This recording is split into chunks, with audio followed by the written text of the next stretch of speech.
Now look at the race for Senate in Washington state. It's between Democrat Patty Murray and Republican Tiffany Smiley. There's only 4 points between them. Jason Rantz is our Seattle guy and he's with me now. That's a deep blue state. What would it mean if Smiley, the Republican, actually pulled off a win? It would be huge, right? I mean, this would signal the direction that Washington has been going and has been so far to the left that voters have decided to say enough is enough. And we've certainly seen that along the West Coast, right? When we look in San Francisco, for example, getting rid of their school board directors, getting rid of their DA, they said you've gone too far. And so to see that happen here in Washington state would be significant. And I remember about 4 months ago, you asked me, hey, there's this person who's running for Senate out in Washington. Does she have a chance? And all of a sudden, everyone is saying, wow, the momentum is on her side. 2 polls came out recently showing her within 2 points. And as you said, in a deep blue state, to get that close suggests that this is going to be incredibly tight, and she has a really good shot at winning. Who would have thought? All right, Jason, this is a big story we've got here.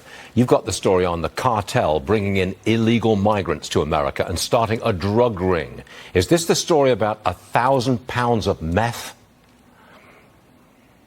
Yeah, it's 1,000 pounds of meth. It's a lot of heroin. It's also, of course, over 350,000 fentanyl pills have been trafficked into this country coming from cartels in Mexico through these different drug trafficking organizations. The federal government, along with local law enforcement out of LA and Seattle, these drugs were on the way to Seattle, ended up making the bust. They got 2 RVs full, and I mean full of these drugs. And on top of that, they made arrests, 17 in total, some in September, some in the last week.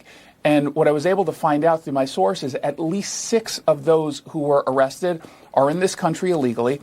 Of the 6, at least 2 of them were recently deported. One is Jose Paleo. According to one of my sources, he is from Mexico. He was deported within the last couple months. And then, of course, he's able to get back into this country. So it's not just a story about our open border. It's also, of course, a story about the drugs that are flooding our cities all across the country.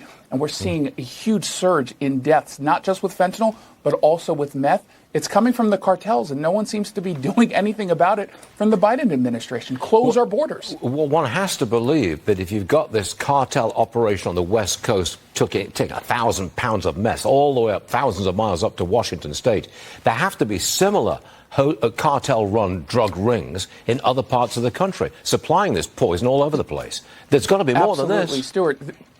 It's way more than this. Think about it from this term. Okay, we got 17 people off the streets. That's great.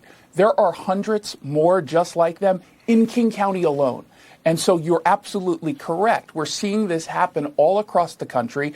Going after 17, kudos to the federal government. But you've got so many more operating because it's so easy to get away with this in this country right now. Remember, in the Pacific Northwest, we have decriminalized drugs, which is effectively legalizing it.